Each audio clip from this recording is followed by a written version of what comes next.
آپ میں سے کوئی آدمی مجھے وجہ بتلا سکتا ہے حسین کے مکہ چھوڑ کر کربلا جانے کی؟ میری بات آپ کو سمجھ آ رہی ہے نہیں آ رہی؟ سمجھ آ رہی؟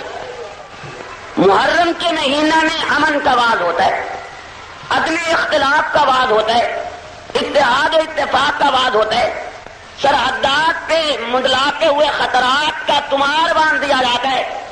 اگرچہ یہ خطرات سرحدات کے سن 47 سے ہم سن رہے ہیں اور آج تک سنتے آ رہے ہیں۔ جو حزب اختلاف میں ہے وہ کہتا ہے خطرات کوئی نہیں، جو حزب اقتدار میں ہے وہ کہتا ہے خطرات بڑے ہیں۔ معلوم نہیں کہ ان ہر دو میں جھوٹا کون ہے سچا کون ہے۔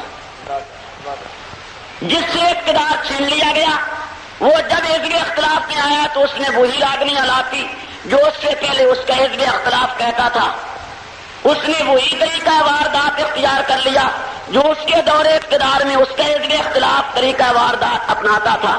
یہ ایک پرانی بات ہے، لیکن میں کہنا چاہوں گا کہ جس محرم میں آپ یہ کہتے ہیں کہ اتحاد کر لو، انضمام ہو جائے، اختلاف نہ رہے، تو میں پوچھنا چاہوں گا کہ آپ نے اتنی بڑی بڑی کانفرنسیں اور اتنا شور و خوخا حسین ابن علی کے لیے کیوں کیا؟ کیا حسین نے اتحاد کر لیا تھا؟ نہیں سمجھے آپ میری بات؟ نہیں سمجھے؟ نہیں سمجھا؟ جن کو سمجھ آئی ہاتھ کھڑا کریں۔ اختلاف ہوا ہے نا یزید سے کہ نہیں ہوا؟ اونچی آواز سے۔ محرم کے مہینے میں ہوا ہے اور یزید سے اختلاف ہوا ہے۔ کیا اس وقت اسلام کی سرحدات پر خطرات منڈلا نہیں رہے تھے؟ آخر کیوں نہ یہ باور کرا لیا گیا زہرا کے لال کو کہ آپ اتحاد کر لیں؟ دیکھیں تو صحیح کہ دشمن کتنی نگاہیں لگائے بیٹھے، آپ اتحاد کر کے گزارا کر لیں۔ جس مہینے میں آپ اتحاد کی بات کرتے ہیں اسی مہینہ ہی میں تو زہرا کے لال نے اختلاف کی بنیاد ڈالی ہے۔ آپ پھر ششدر رہ جائیں گے کہ حسین کو کہتے ہیں اختلاف کی بنیاد ڈالیے۔ ہاں، میں ڈنکے کی چوٹ کہتا ہوں، حسین نے اختلاف کی بنیاد ڈالی ہے، پر کس سے؟ حسین نے حق و باطل کے مابین اختلاف کی بنیاد ڈالی ہے۔ حسین نے ظلم اور عدل کے مابین اختلاف کی بنیاد ڈالی ہے۔ حسین نے ستم اور بربریت اور انصاف و حیا کے مابین اختلاف کی بنیاد ڈالی ہے۔ حسین نے رشوت اور عدل کے مابین اختلاف کی بنیاد ڈالی ہے۔ حسین نے حیا اور بے حیائی کے مابین اختلاف کی بنیاد ڈالی ہے۔ حسین نے غلط کاری اور اچھی بات کے مابین اختلاف کی بنیاد ڈالی ہے۔ حسین ثابت یہی کرنا چاہتے تھے کہ حق و باطل کبھی ایک دوسرے میں انضمام نہیں کر سکتے۔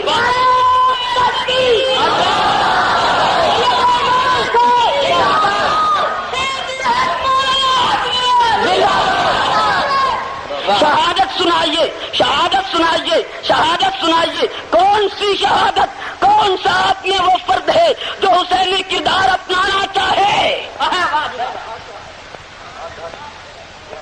وہ تو پیش کیجیے نا، ہے کون سا؟ کتنے لوگوں کے ضمیر بک گئے، کتنے لوگ ظلم و ستم کے سامنے ہتھیار ڈال گئے؟ کیا اسی کا نام حسینیت ہے؟ آپ ماں سر پہ ہاتھ رکھ کے، بازو رکھ کے، دوڑا کہہ کے شہادت حسین بیان کر کے اپنے نفس کو دھوکہ دینا چاہتے ہیں؟ نہیں بات میری سمجھ آئی؟ میں نے عرض یہ کی ہے کہ اس مہینہ میں یہ واز ہوتے ہیں اتحاد، اتحاد، اختلاف نہ کیجیے، لیکن یہ کوئی نہیں بتلاتا اتحاد کس سے کریں۔ ایک شخص کہتے یہ قرآن صحیح قرآن نہیں، اصل مہدی کے پاس ہے، مجھے اتحاد کر لینا چاہیے بلند آواز سے اور اونچی آواز سے۔ ایک شخص کہتے ہیں کہ پیغمبر کے حرم محترم اور ازواج النبی پاک تینت نہیں تھی، مجھے اس سے اتحاد کر لینا چاہیے، ایمانداری سے بتلائیے اونچی آواز سے۔ کئی سارے صوفی کہیں گے اختلاف پیدا کرتے، میری پیدائش سے پہلے کتابیں لکھی گئیں، اگر آپ نے آنکھیں نہیں کھولی، اگر آپ لمبی چادر تان کے سوئے رہے تو حق نواز کا جرم تو نہیں، اسے تو پیدا جو خالق نے بعد میں کیا۔ کتاب میری پیدائش کے پہلے کی لکھی ہوئی ہے جس میں عائشہ کو ناپاک لکھا گیا ہے، اگر آج میں اس مصنف کو بدماش کہتا ہوں تو میری زیادتی کیا ہے؟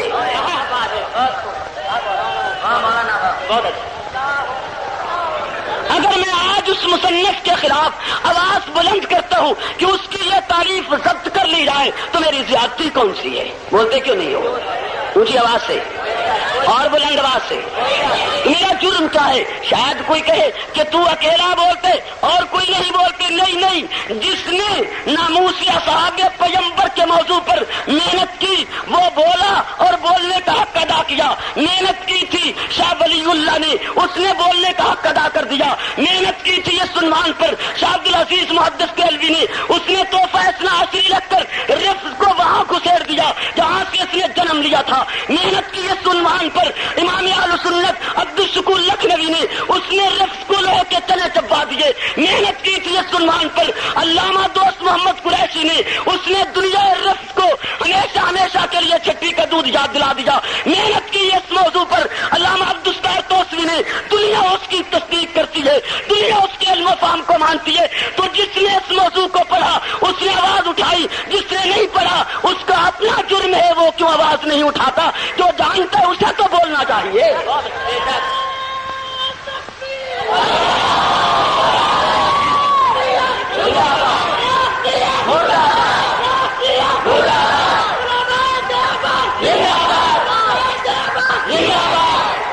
آپ کے ملک میں وہ کتاب آج بھی موجود ہے، ماشاء اللہ کے تمام قواعد و ضوابط کے باوجود موجود ہے.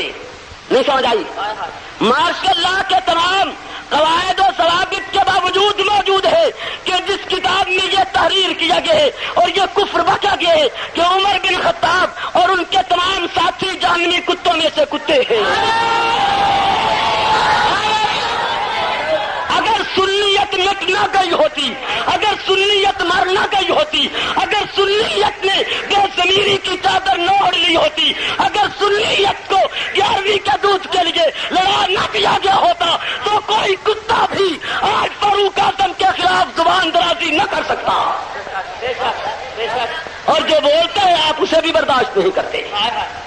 جو آپ کے سامنے حقائق کو لاتا ہے آپ کی نظر میں وہی امن کو خراب کر رہا ہے. یہ کتاب امن کو خراب نہیں کرتی، جسے ماشاء اللہ کے قواعد و ضوابط ضبط نہیں کرتی.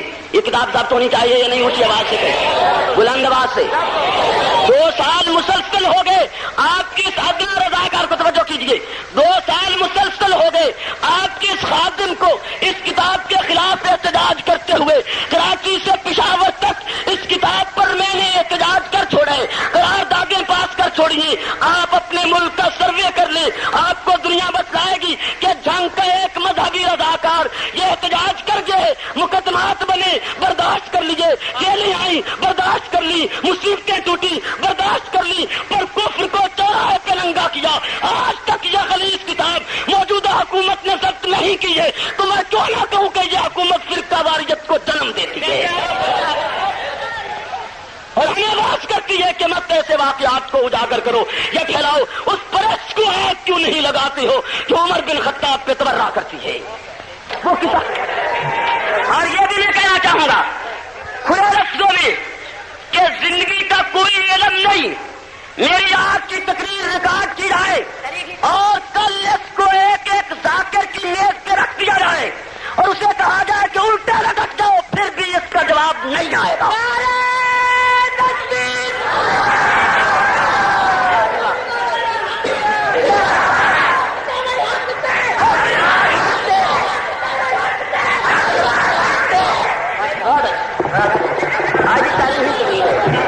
میری بات آپ کو سمجھ آ رہی؟ مجھے تقریر کیوں کرنا پڑی؟ توجہ فرمائیے.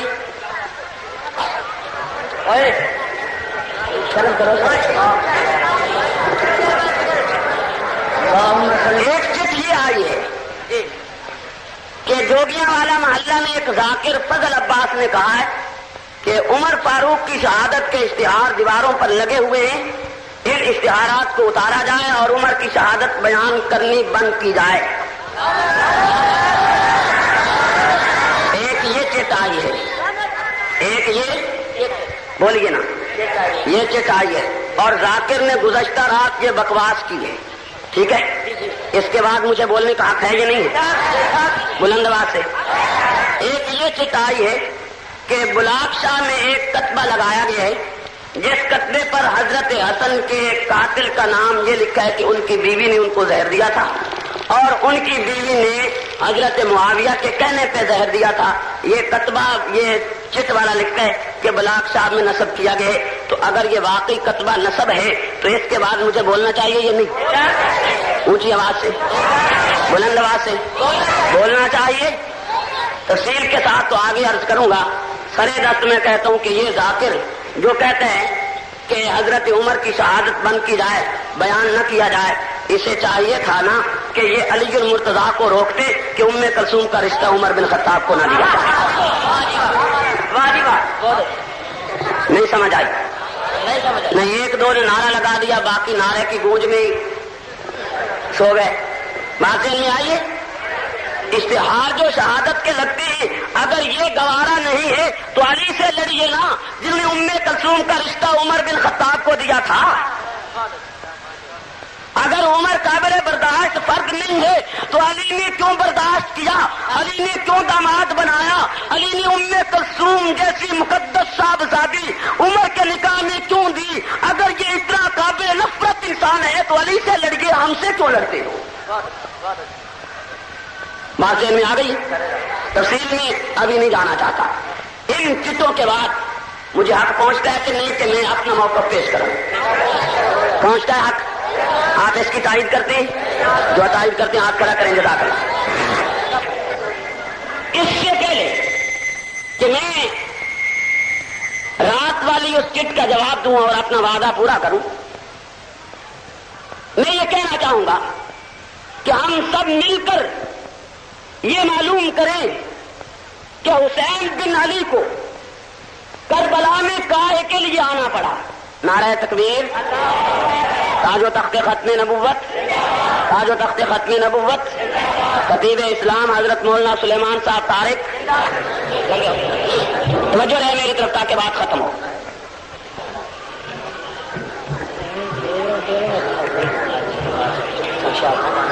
ہم یہ معلوم کرنا چاہتے ہیں دلائل کی روشنی میں کہ زہرا کے لال 61 ہجری میں کربلا کاہے کے لیے آئے, ان کے آنے کی غرض کیا تھی؟ میری طرف توجہ ہے. ان کے آنے کی اونچی آواز سے آنے کی غرض کیا تھی؟ میں نے حسین بن علی کے کربلا آنے کی غرض کو ایک عجیب انداز کے ساتھ ملک کے مختلف حصوں میں پیش کیے ہیں اور آج بعض احباب کے اصرار پر اسی انداز میں آپ کے سامنے پیش کرنا چاہتا ہوں. اور وہ انداز یہ ہوگا کہ جیسے علامہ اقبال نے کبھی خالق کی بارگاہ میں شکوہ اور جواب شکوہ لکھا. توجہ ہے میری طرف. ذہن اگر کسی اور طرف ہو گیا میری بات ذہن میں نہیں اترے گی اور سمجھنا انتہائی مشکل ہو جائے گا. علامہ اقبال نے کبھی خالق کی بارگاہ میں شکوہ کیا, شکوے کے بعد پھر اس کا جواب لکھا اور جواب میں لب و لہجہ یہ استعمال کیا کہ گویا علامے کے شکوے کا جواب خالق خود دے رہا ہے. اور وہ جواب علامہ نے تیار کہاں سے کیا؟ اللہ نے تو اقبال سے بات نہیں کی, اللہ نے تو علامہ اقبال کے کوئی وحی نہیں بھیجی, نہ اللہ نے آسمانوں پہ بلا کر کوئی اس کو دیدار کروایا یا براہ راست گفتگو کی ہے. تو جواب شکوہ علامہ نے کیسے تیار کر لیا؟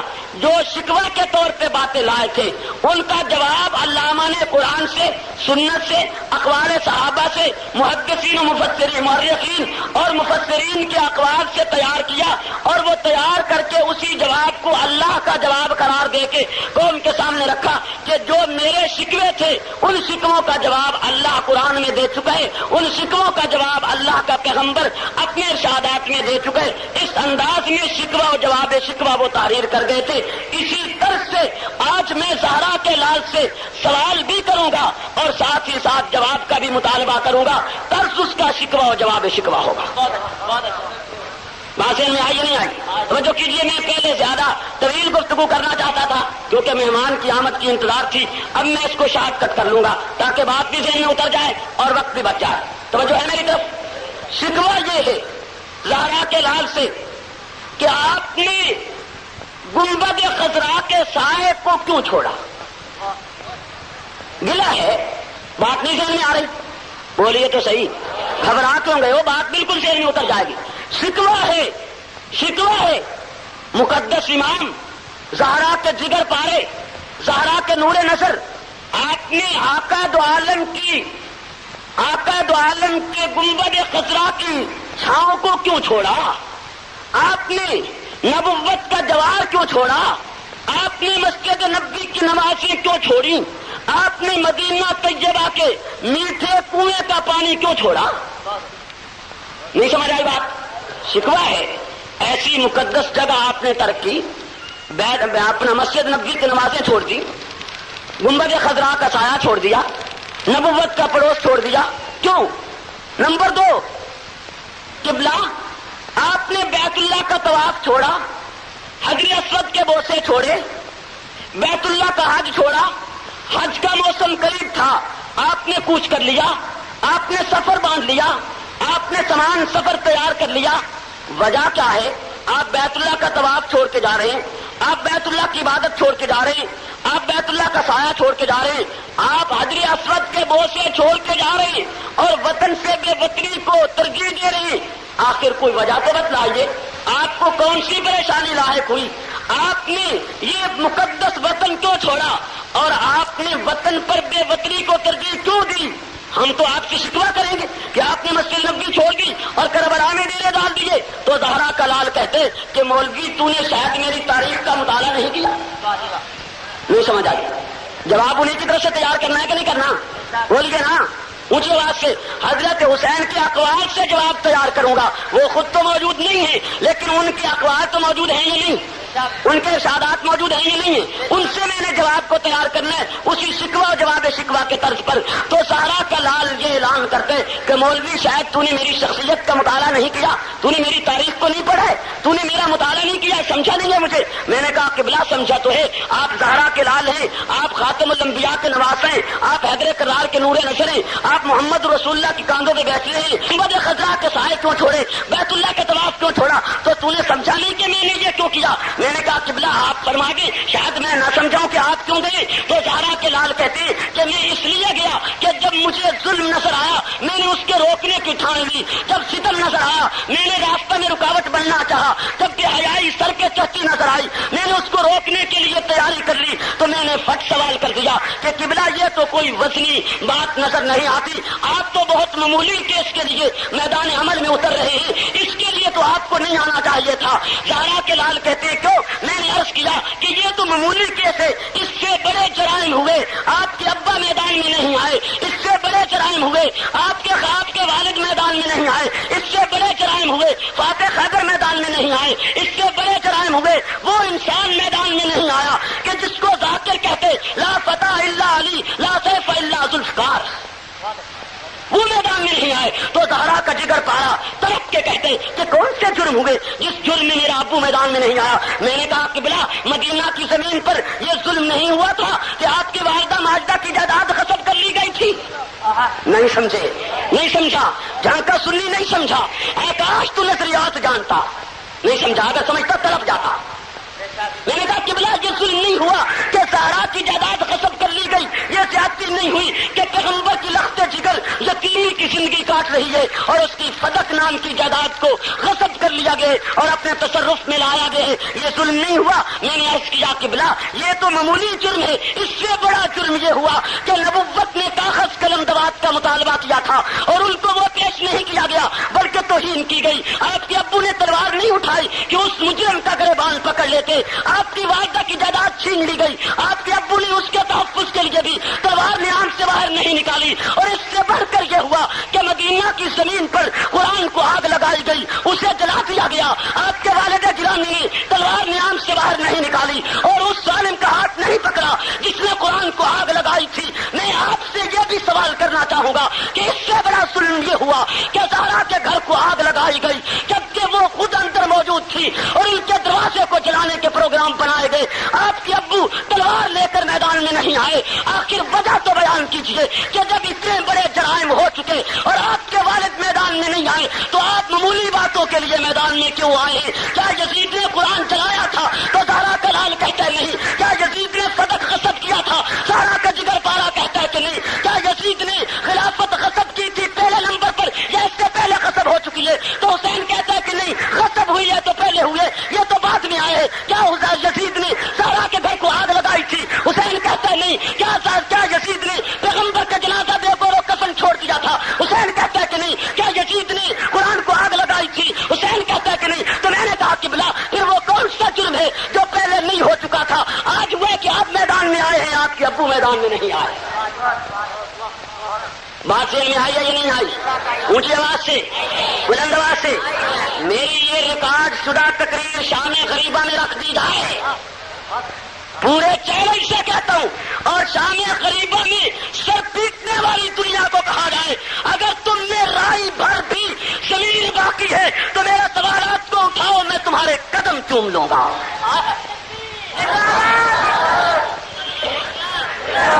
بات میں آئی یا نہیں آئی؟ بلند آواز سے بولیے. میں نے کہا کہ بلا یزید نے ظلم کیا ہوگا پر زہرا جیسی مقدس خاتون پہ تو ظلم نہیں کیا. نہیں سمجھ آئی؟ نہیں سمجھے. میں نے کہا یزید نے زیادتیاں کی ہوگی پر قرآن کو آگ تو نہیں لگائی. اس سے پہلے جو یہ جرم ہوئے ہیں تو آپ کے ابا تو میدان میں نہیں آئے, آپ کیوں آئے ہیں اس کی وجہ بیان کیجئے. تو زہرا کا لال تڑپ کے کہتے ہیں, اس کی اقوال تڑپ کے کہتے, مولوی یہ تجھے کس نے بتلایا ہے کہ فدق لوٹا گیا تھا؟ نہیں سمجھ آئی؟ یہ تجھے کس نے کہا ہے کہ خلافت غصب کر لی گئی تھی؟ یہ تجھے کس نے کہا ہے کہ میرے نانا کا جنازہ 3 دن بے گور و کفن پڑا رہا تھا؟ یہ تجھے کس نے کہا ہے کہ میری امی کے گھر کو آگ لگا دی گئی تھی؟ یہ تجھے کس نے کہا ہے کہ میرے محسن بھائی کا سکوت ہو گیا تھا؟ یہ تجھے کس نے کہا ہے کہ میری امی کی جائیداد غصب کر لی گئی تھی؟ تو میں نے فٹ کہا کہ قبلہ میں کیوں نہ مانوں, آپ کا عاشق کہتا نظر آتا ہے, آپ کا نام جپتا نظر آتا ہے, آپ کی دستار اٹھائے پھرتا نظر آتا ہے, اور وہ کہتا ہے فدق چھن گیا. آپ کی دستار اس کے ہاتھ میں ہے مصنوعی, کہتا ہے فدق چھن گیا. آپ کی تلوار اس کے ہاتھ میں ہے مصنوعی, اور وہ کہتا ہے فدق غصب ہو گیا, خلافت غصب ہو گئی. آپ کا تاسیہ بنانے والا مجھے یہ تعلیم دیتا ہے, آپ کی دستار اٹھانے والا مجھے یہ سبق دیتا ہے, آپ کا نام جپنے والا مجھے یہ واقعات بتلاتا ہے, آپ کا نام جگہ جگہ لینے والا, واہ حسین ہائے حسین, بس پہ چڑھتے ہوئے حسین, اترتے ہوئے حسین, سینہ کوبی کرتے ہوئے حسین, سر میں سنگل مارتے ہوئے حسین, وہ کہتے فدق چھن گیا. قرآن کو آگ لگ گئی, زہرا کے گھر کو آگ لگ گئی, محسن ساکت ہو گیا, سنت بدل گئی, نبی کا جنازہ 3 دن بے گور و کفن پڑا رہا, پڑھنے کوئی نہیں آیا, خلافت غصب ہو گئی. ان تمام واقعات میں وہی مجھے کہتے کہ علی بن ابی طالب بھی میدان میں نہیں آئے. میں نے تو تیرا عاشق سمجھ کے بات مان لیجیے, آپ حقیقت حال بیان کریں کہ یہ جھوٹا ہے یا سچا ہے. بات ذہن میں آ گئی؟ جن کے ذہن میں آئی ہاتھ کھڑا کریں. جزاک اللہ.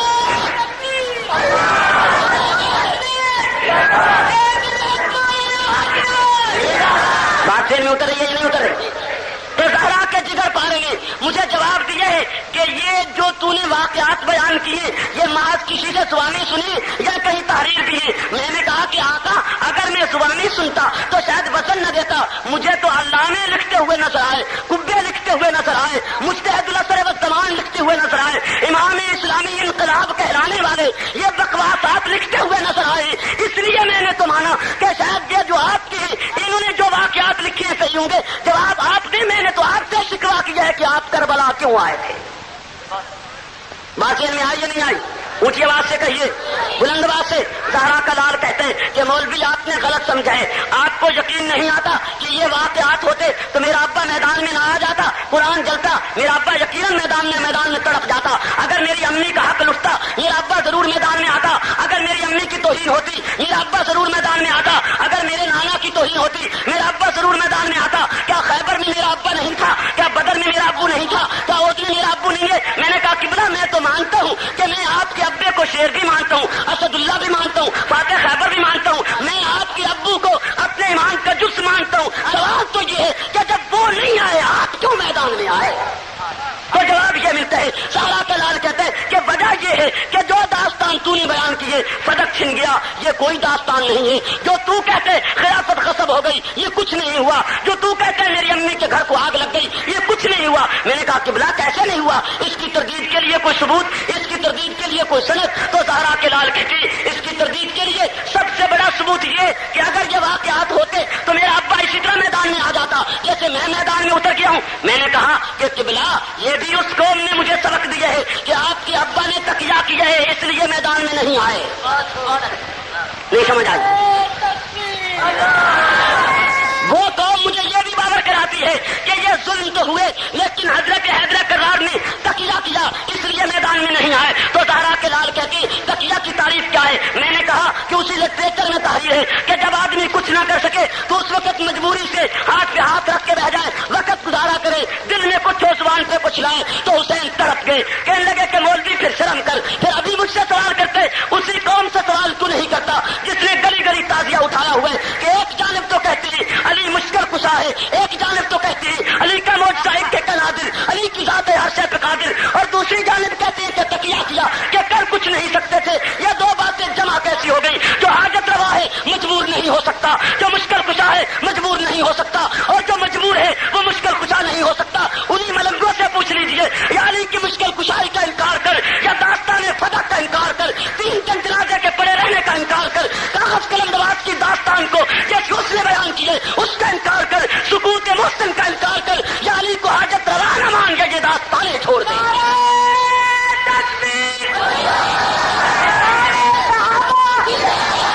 میں نے عرض کیا کہ بلا میرا واسطہ بڑی عجیب سی قوم سے ہے کہ وہ کبھی کبھی ہوش و حواس کھو جاتی ہے، وہ رات کو دن کہنے لگ جائے تو میں کیا کروں گا، وہ دن کو رات کہنے لگ جائے تو میں کیا کروں گا۔ اسی قوم کے کچھ افراد ہیں جو عین چاکتے ہوئے سورج کو خطاب کر کے کہتے ہیں جانی نہ رک جانی سورج، جانی نہ رک جانی سورج، گل ملنگ دی سن راجا، قسم علی دی اج نہ رکیوں پھر فلک تے نہ آویں گا۔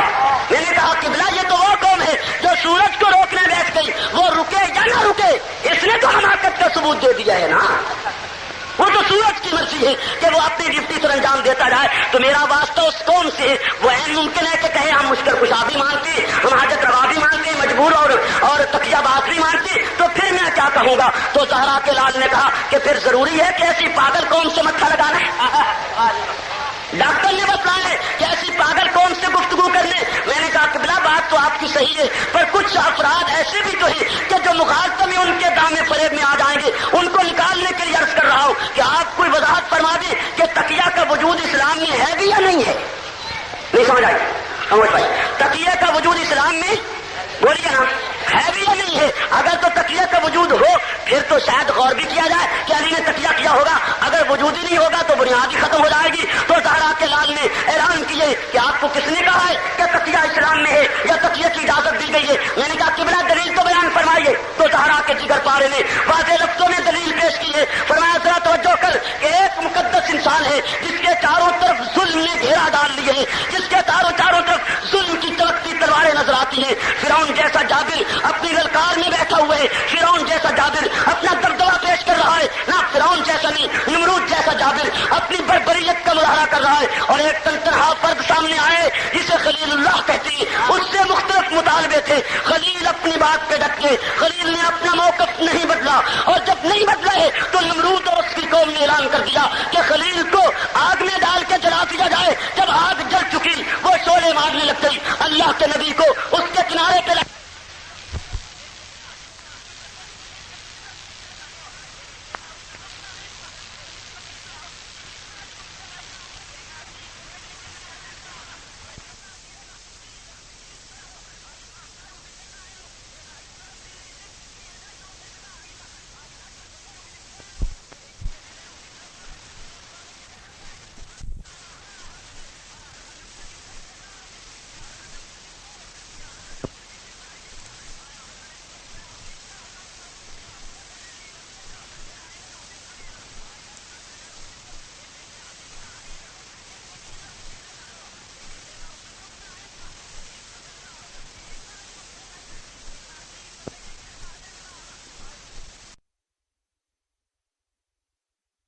ڈالنے کے لیے تدبیر چاہیے تھی کہ اگر خود ڈالتی ہے تو آگ لپکتی ہے، اپنے آپ کو جھلسوا بیٹھیں گے، اور اگر اس طرح نہیں کرتے تو خلیل آگ میں جائے کیسے؟ تو پگھوڑا لٹکا دیا گیا، خلیل اس پگھوڑے میں آئے، اور جب خلیل نے نظر اٹھائی تو اپنا باپ بھی مخالف صف میں نظر آیا، اپنی برادری بھی دشمن نظر آئی، قوم بھی دشمن نظر آئی، سپاہ لشکر بھی دشمن نظر آیا۔ ان تمام حالات کا جائزہ لینے کے باوجود پیغمبر پگھوڑے میں بیٹھ گئے، انہوں نے اس پگھوڑے کو دھکا دیا، ابھی آگ میں پہنچا نہیں کہ جبریل تڑپ کے آگے، انہوں نے آ کے پگھوڑا تھام دیا اور عرض کی خلیل اگر اجازت ہو تو آج نارے نمرود کو ملکی پر مار کے ختم کر دوں تاکہ سرے سے اس کی بنیاد نہ رہے۔ تو کیا انداز میں، کیا عجیب و غریب انداز میں اللہ کا خلیل بولتے، پوچھتے جبریل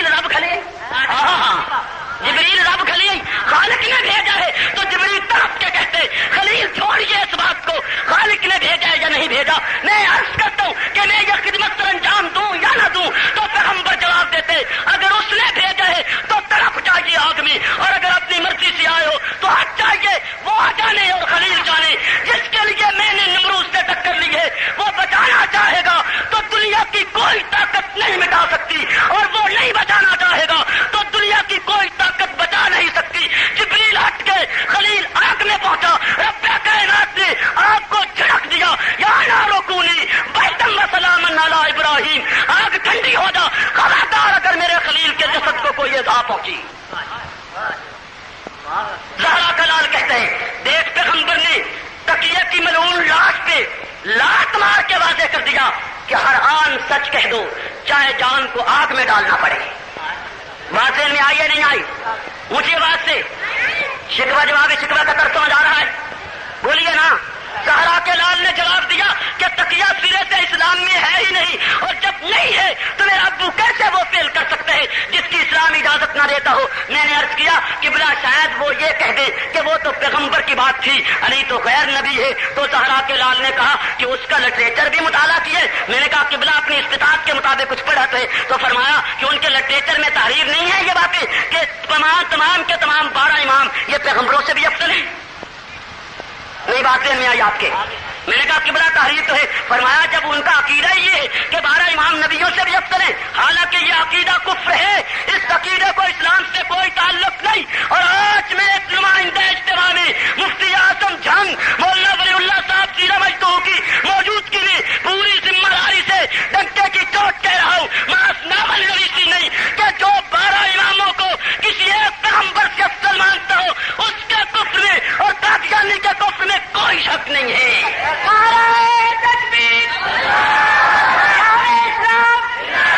اس کا کفر اور قادیانی کا کفر برابر ہے. اونچی آواز سے کہیے. جو کسی بھی غیر نبی کو نبی سے افضل مانے اسے بلند آواز سے کہیے کافر ہے. ہر سوال کہے کافر ہے.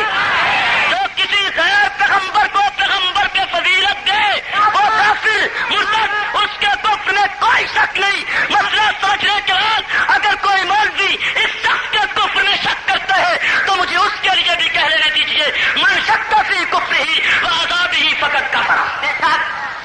مجھے اس مولوی کے کفر میں بھی کوئی شبہ نہیں رہے گا جو اس عقیدے کو معلوم کرنے کے بعد پھر اس کافر کی تکفیر نہ کرے.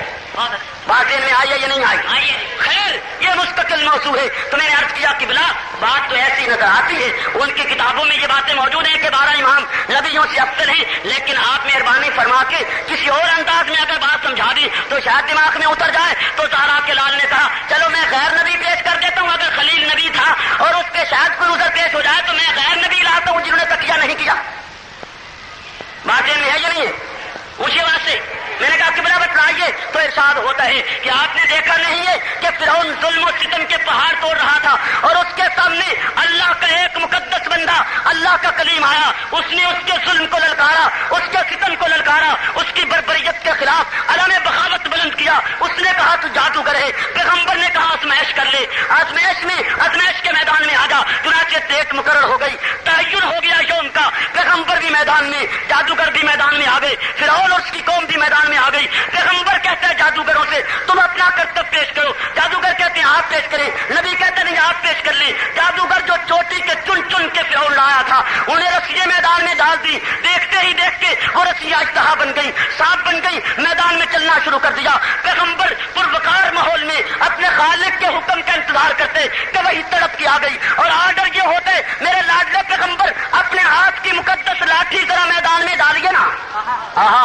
پیغمبر لاٹھی ڈالتے ہیں، وہ دیکھتے ہی دیکھتے اشتہا بن گئی. چھوٹے چھوٹے سارے سانپ ہضم کر لیے. جب ہضم کر چکی فرعون کے پاؤں تلے سے زمین نکلنا شروع ہو گئی. فرعونی گھبرا گئے اور وہ لوگ جو جادوگر بن کے مقابلے کے لیے آئے تھے انہوں نے اپنی نظریں ٹکٹکی کے ساتھ پیغمبر کے چہرے پہ جما لی. وہ دیکھتے گئے، انہیں پیغمبر کی زلف دیکھی، پیغمبر کی نظر دیکھی، پیغمبر کے رخسار دیکھے، پیغمبر کی حیات قضائیہ دیکھی، پیغمبر کا روپ دیکھا اور دل میں بات اتر گئی کہ یہ جادوگر نہیں پیغمبر ہے.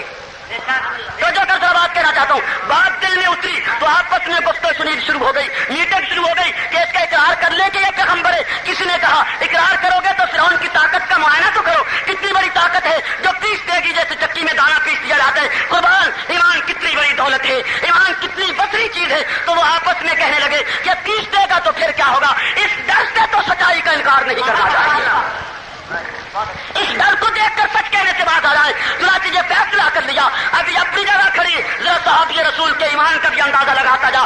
ابھی موسیٰ کے قریب نہیں آئے علیہ الصلوۃ والسلام، وہ اپنی جگہ کھڑے ہیں، پیغمبر اپنی جگہ کھڑے. وہ دیکھتے گئے ایمان دل میں اترتا گیا، نبوت کی صداقت دل میں اترتی گئی. گویا یوں سمجھیے صحابیت دل میں اترتی گئی اور جب اتر چکی تو اپنی جگہ کھڑے ہو کے اعلان کر دیا آمنا برب موسیٰ و ہارون. ہم ایمان لائے اس رب پر جسے موسیٰ و ہارون اپنا رب کہتے ہیں. کیوں کہا آمنا برب موسیٰ و ہارون؟ آمنا برب رب العالمین کیوں نہیں کہا کہ فرعون دھوکہ نہ دے لے کہ رب العالمین میں ہوں؟ اس لیے تعین کر دی ہم وہ رب مان رہے ہیں جس کو موسیٰ و ہارون رب کہتے ہیں. آمنا برب موسیٰ و ہارون. یہ کہنا تھا کہ فرعون نے اپنے ماشاء اللہ کے قواعد و ضوابط نکال لیے اور اعلان کیا کہ یہ اس دعوے سے بعد آتے ہو یا نہیں، اس ایمان سے بعد آؤ گے یا نہیں آؤ گے، یہ اعلان واپس لیا جائے گا یا نہیں لیا جائے گا. توجہ کیجیے. تو یہ موسیٰ کے صحابی کہتے ہیں کہ نہیں لیں گے.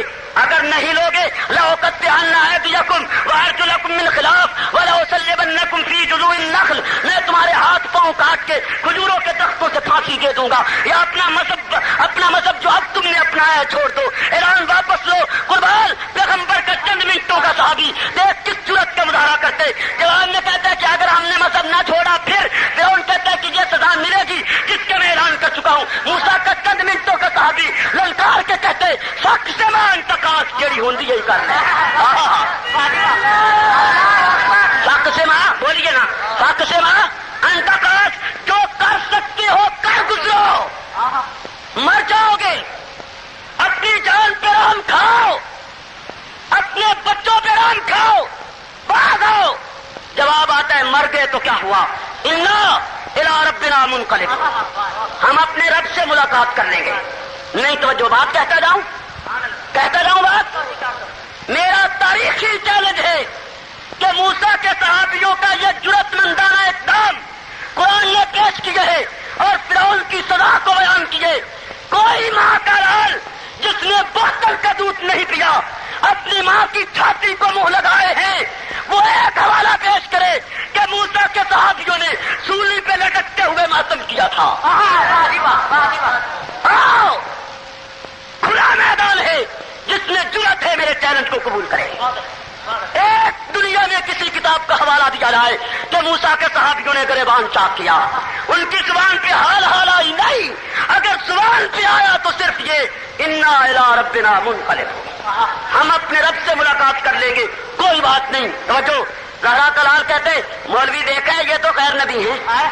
نہیں سمجھے یہ تو خیر نبی ہیں، یہ تو نبی نہیں. میں نے کہا قبلہ دست بستار کہے واقعی غیر نبی ہیں. فرمایا پھر انہوں نے تقیہ کیے. میں نے کہا نہیں کیا تو اعلان ہوتا ہے. زہرا کا جگر پارا کہتا ہے، حیدر کرار کا نور نظر کہتا ہے، شہید کربلا کہتا ہے، پیغمبر کا نواسا کہتا ہے، جنتی نوجوانوں کا سردار کہتا ہے، نبوت کی نطق چوسنے والا کہتا ہے مولوی ذرا اس بدماش کے منہ پہ تماچا تو مار کہ جو میرے ابو کو موسیٰ کے صحابیوں سے بھی کم درجہ دے رہا ہے.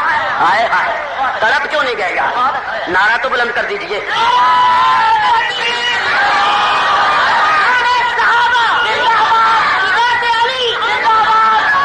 سارا کلال کہتا تو جو کر سارا کلال کہتے ہیں کہ جب موسیٰ کا صحابی جو میرے ابو سے کم درجہ رکھتے کیوں کہ میرا نانا موسیٰ سے اونچا پیغمبر تھا. جب پیغمبر اونچا تو اس کا صحابی بھی اونچا. جب چھوٹے درجے کا صحابی فرعون کی آنکھ میں آنکھ ڈال کے بات کرتے ہیں تو میرا ابا کیسے تکیہ کر سکتا تھا؟ یہ ملک نے تبرہ کیے ہے سارا کے خامن پہ، ملک نے تبرہ کیے ہے پیغمبر کے دماغ پہ، ملک نے تبرہ کیے ہے فاتح خیبر پہ. میرا ابو تکیہ باز نہیں، وہ تو جگر چھلنی کروا دیتا، ظلم کی آنکھ میں آنکھ ڈال کے بات کرتا تھا.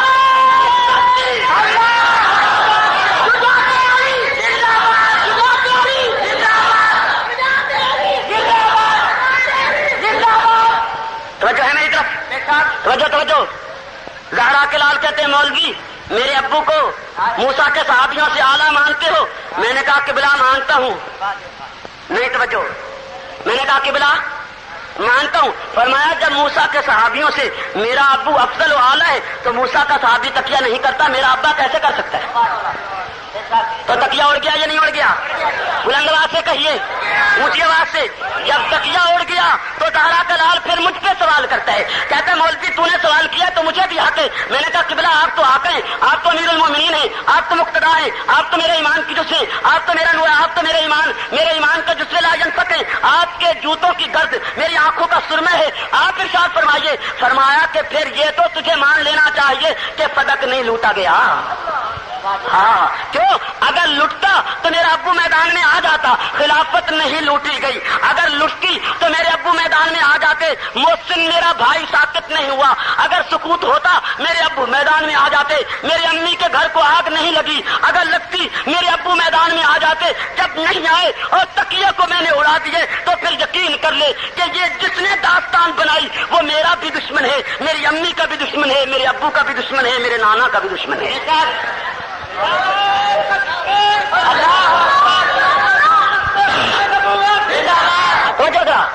بات میں اتر رہی ہے یا نہیں اتر رہی؟ آخری بات جو حسین نے شکوہ جواب شکوہ کے طرز پر وہ اپنے اقوال اور ارشادات کے ذریعے مجھے سمجھائی، جو اقوال اور ارشادات کتب میں مختلف مقامات پہ پھیلے ہوئے. فرمایا کہ اور کہیں دور جانے کی ضرورت تو نہیں ہے، میری شہادت تو مانی گئی ہے یا نہیں مانی گئی؟ میں نے کہا قبلہ مانی گئی ہے. تو فرمایا کہ پھر تکیہ تو ویسے ہی اڑ گیا کہ اگر تکیہ اسلام میں ہوتا تو میں بھی تکیہ کر کے گزارا کر لیتا. جب میں نے نہیں کیا تو معلوم ہوا تکیہ کوئی نہیں. بات میں آئی یا نہیں آئی؟ یہ کہنے کے بعد سہارا کا لال کہتے کہ میرے ابو اس لیے میدان میں نہیں آئے کہ انہوں نے جب نظر اٹھائی مسلح پہ صداقت نظر آئی، انہوں نے جب نظر دوڑائی مسلح پہ عدالت نظر آئی، انہوں نے جب نظر دوڑائی مسلح پہ حیا نظر آیا، اور جب میں نے نظر دوڑائی بربریت نظر آئی، بے حیائی نظر آئی، غنڈہ گردی نظر آئی، چور بازاری نظر آئی. میں میدان میں اتر پڑا، میرا ابو میدان میں نہیں اترا. گویا یوں سمجھ لے کہ میں نے ایسا صابن مہیا کیا ہے کہ قیامت تک خلفائے راشدین پر دھبا نہیں لگ سکے گا. میں نے اپنا لہو دے کے خلفائے ثلاثہ کی صداقت کو اجاگر کر دی ہے کہ اگر وہ غلط ہوتے تو میری طرح میرا ابو تڑپ جاتا. جب وہ نہیں تڑپا معلوم ہوا وہ سچے تھے، اور میں تڑپا ہوں تو معلوم ہوا جس کے مقابلہ میں آیا تھا غلط تھا. یہ جو کچھ میں نے مختصر سا مضمون حضرت حسین کے فضائل میں عرض کی ہے اور ایک انوکھے طرف سے عرض کیا، آپ کو سمجھ آ گئے؟ جن کو سمجھ آیا ذرا ہاتھ کھڑے کر دیں. جزاک اللہ. توجہ فرمائیے، توجہ توجہ. جواب دے دوں؟ سوال کیا تھا بتلائیے جی. سارے تاکہ سوال پک جائے. بلند آواز سے کیا سوال تھا؟ کیا سوال تھا؟ کالے کپڑے. کیا مطلب کالے کپڑے جی؟ کیا مطلب کالے کپڑے؟ بولیے نا، کیا مطلب؟ اونچی آواز سے. کہ اگر سیاہ کپڑے پہننے جائز نہ ہوتے تو محمد رسول اللہ کی کملی سیاہ کیوں تھی؟ غلاف کعبہ سیاہ. یہی سوال تھا. اونچی آواز سے توجہ کیجیے. یہ ذاکر مجھ سے کیوں پوچھتے ہیں؟ اپنے مذہب سے پوچھے. ٹھیک ہے، درود شریف پڑھیے، جواب دوں. مولوی مقبول حسین دہلوی شیعہ مسلک کا نمائندہ مجتہد، جس کی اس وقت کے شیعہ مسلک کے متعدد 10 مجتہدوں نے تصدیق و تائید کی ہے، جو تائید و تصدیق اسی ترجمے کی ابتدا میں 7 لفظ ہے. یہ مولوی مقبول شیعہ مجتہد قرآن کریم کا ترجمہ سورہ ممتحنہ کی آخری آیات صفحہ 879 پر تحریر کرتا ہے. اردو زبان میں ذرا توجہ فرماتے جائیے. توجہ ہے میری طرف.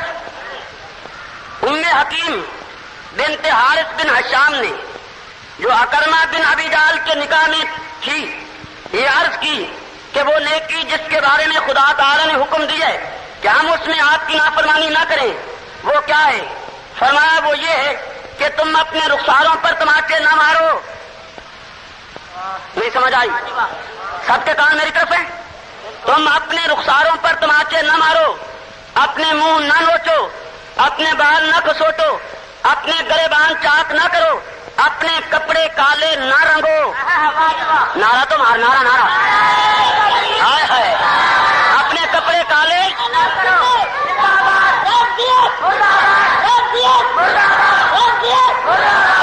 اپنے کپڑے کالے اونچی آواز سے اپنے کپڑے کالے نہ رنگو. کس نے کہا ہے؟ یہ کہتے ہیں کہ رسول اللہ صلی اللہ علیہ وسلم نے عورتوں کو تعلیم دیتے ہوئے یہ ارشاد فرمایا تھا، قلم میری نہیں، زبان میری نہیں، ہاتھ میرا نہیں، ترجمہ میرا نہیں.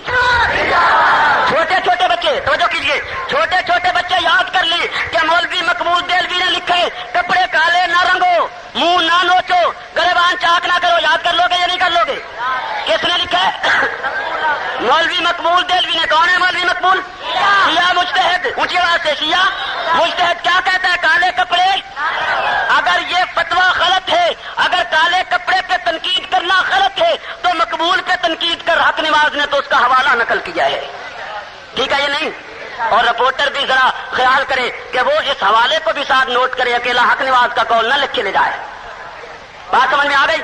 توجہ ذرا. کس نے لکھا ہے یہ؟ اونچی آواز سے اور بلند آواز سے اور بلند آواز سے. کس نے لکھا؟ کیا لکھا؟ کیا لکھا؟ توجہ توجہ توجہ. دوسری کتاب شیعہ مذہب کی مستند بنیادی کتاب جیسے اہل سنت کے ہاں بخاری شریف کو اصح الکتب بعد کتاب اللہ کا درجہ ہے، اسی طرح شیعہ مذہب میں الکافی نام سے کتاب ہے جس کو وہ اپنے ہاں انتہائی مستند کتاب کہتی، حتیٰ کہ اس حد تک اس کو مستند کہا گیا ہے شیعہ فرقہ میں کہ امام مہدی جو غار میں پوشیدہ ہیں ان کے پاس سفیر یہ کتاب لے کر گیا اور امام نے اس کتاب کو پڑھنے کے بعد اس کے سرے ورق لکھ دیا ھذا کافٍ لشیعتنا، کہ یہ کتاب میرے شیعوں کے لیے کافی ہے. یہ وہ کتاب امام مہدی کی تصدیق شدہ شیعہ مذہب کی معتبر ترین کتاب میرے ہاتھ میں ہے. اگر اس سے دکھلا دوں کہ کالا لباس جہنمیوں کا لباس ہے تو پھر تو مان لو گے. بلند نعرہ مار مولا دے نعرہ. آج وہ طرز اختیار کر لے. اور تیرا مولا کون ہے؟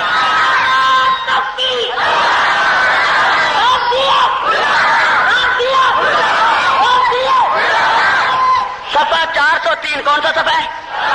کتاب کا نام کیا ہے؟ الکافی. کتاب کا نام کیا ہے؟ صفحہ پکا لیں، یاد کر لیں.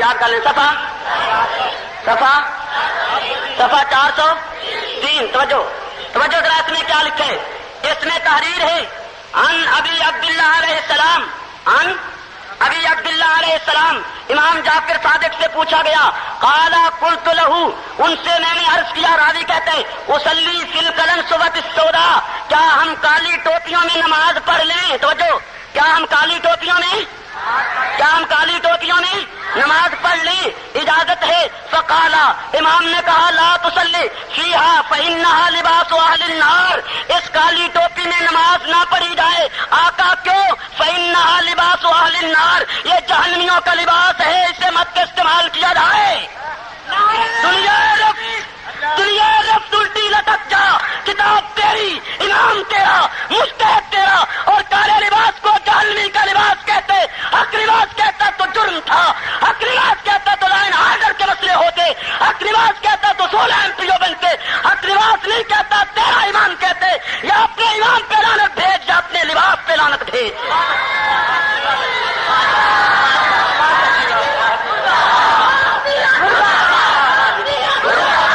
کون سی کتاب ہے؟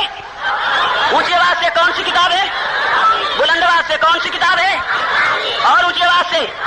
کافی. یہ کون سی کتاب ہے جس کی امام مہدی نے غار میں بیٹھ کے تصدیق کی؟ توجہ شریف پڑھی.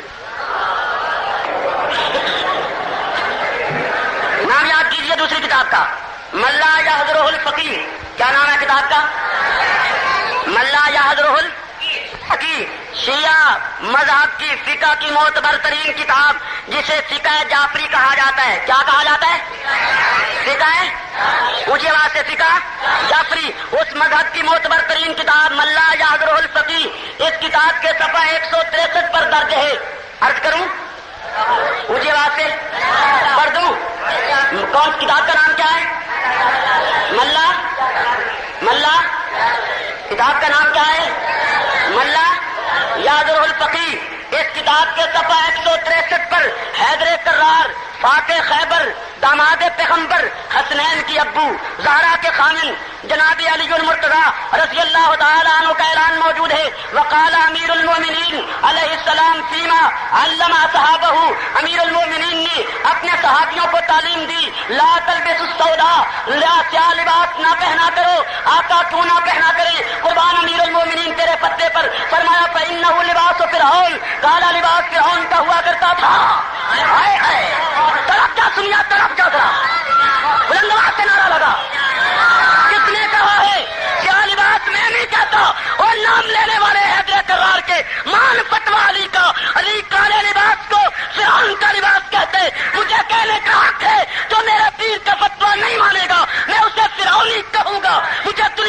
کوئی طاقت تجھے فرعونی کہنے سے نہیں روک سکتی.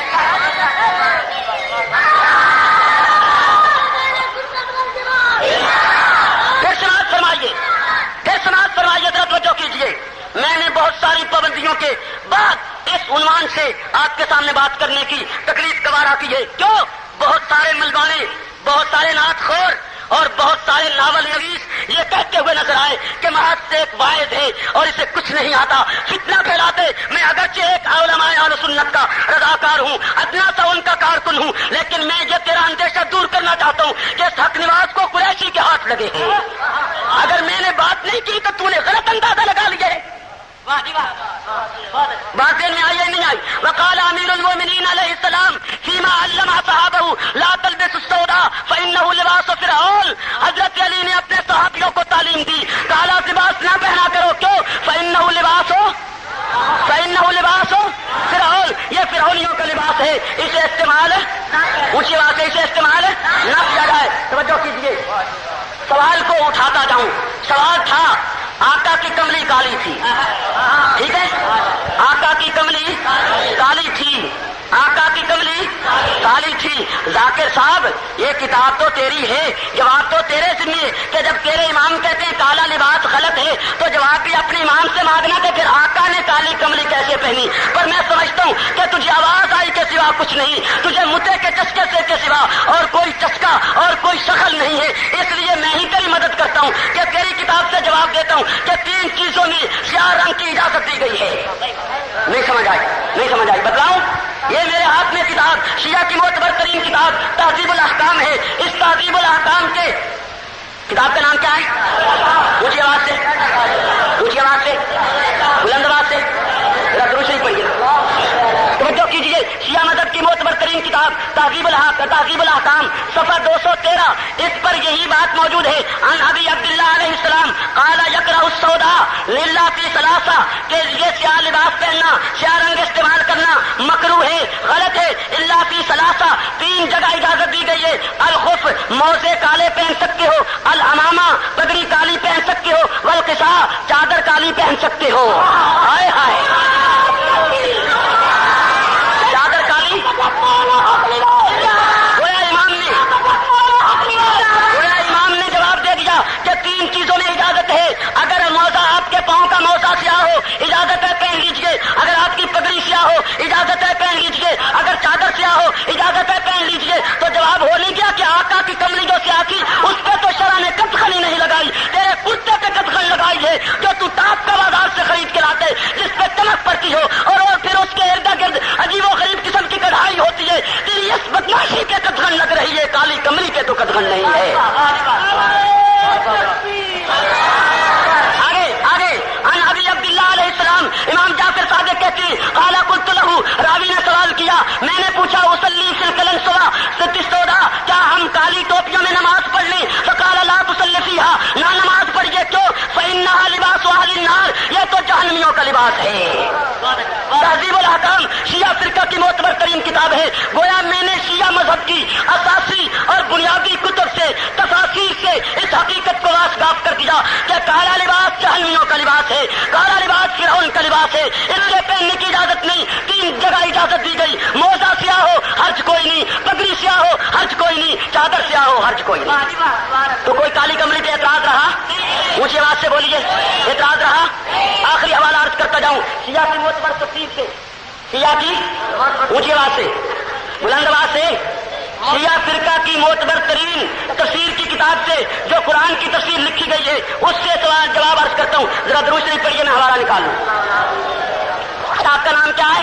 تفسیر کمی. اس کتاب کا مصنف لکھتے ہیں کہ حضرت صلی اللہ علیہ وسلم کے پاس عورتیں بیعت کے لیے آئیں اور ان کو آقا نے فرمایا کہ اچھی باتوں میں میری نافرمانی مت کرو. تو انہوں نے کہا کہ وہ کون سی معروف اور اچھی باتیں جن کا اللہ نے حکم کرنا چاہتے جس میں ہم آپ کی نافرمانی نہ کریں؟ فقالا اللہ تخشمن وجہن ولا تلتمن خدن ولا تنتفن شعرا ولا تمسکن جیبا ولا تسودن ثوبا. اللہ کے پیغمبر نے فرمایا کہ اپنا منہ مت نوچو، اپنے منہ پہ تماچے مت مارو، اپنے بال مت نوچو، ولا تمسکن جیبا، اپنے گریبان مت چاک کرو، ولا تسودن ثوبا، اور لحاظ کے کالا لباس سیاہ لباس مت پہنو. شیعہ تفسیر کلی معتبر ترین تفسیر سورہ ممتحنہ صفحہ 364. دنیا رفت کو پوری قوت کے ساتھ چیلنج دیتا ہوں، آج قریشی کی روح مجھ سے خوش ہوگی، انشاءاللہ خوش ہوگی. قریشی کی روح خوش ہوگی جس نے میری تربیت کی تھی بڑے کڑے حالات میں. آج وہ خوش ہوگی کہ اس کے شاگرد نے بالآخر جنگ کی زمین پر دنیا رفت کو زندہ گاڑ دیا ہے. آخر میں عرض کرتا ہوں، حسین کربلا میں کیوں گئے؟ بربریت کو للکارنے کے لیے، ستم کو للکارنے کے لیے، ظلم کو للکارنے کے لیے، بے حیائی کو للکارنے کے لیے. نواسہ پیغمبر نے، جگر گوشہ زہرا نے، حیدر کرار کے پروردے نے، نبوت کی گود میں پلنے والے نے، لسان نبوت کو چوسنے والے نے، سن 61 ہجری میں واقعہ کرب و بلا کا سینہ چیرتے ہوئے صداقت کا، دیانت کا، عدالت کا، شرافت کا علم گاڑ کے تکیہ باز کے منہ پہ تماچا مار دیا کہ میرے ابو کو تانا دینے والے شام کر دیکھ زہرا کا لال لہو کی ندیوں میں تیر کر ظلم کو للکارتا جا رہا ہے اور زبانی حال سے کہتا ہوا چلا جا رہا ہے فلا فی اللہ کی کہنی بقا کا راس مسمر ہے، جسے مرنا نہیں آتا اسے جینا نہیں آتا. وآخر دعوانا الحمدللہ. امیر عظیمت قائد اہل سنت علامہ حق نواز جھنگوی شکوہ جواب شکوہ کے موضوع پر پنجاب میں بیان فرما رہے تھے. کیسٹ ملنے کا پتہ اسلامک ریکارڈنگ سینٹر، امین مارکیٹ، نس جامع علوم اسلامیہ، علامہ Banuri town, new town Jama Masjid, گرو مندر، کراچی. ممتاز علماء کرام اور اکابرین دیوبند کی تقاریر کے گراں قدر کیسٹوں کا مرکز اسلامک ریکارڈنگ سینٹر، امین مارکیٹ، نس جامع علوم اسلامیہ، علامہ Banuri town, new town Jama Masjid, گرو مندر، کراچی.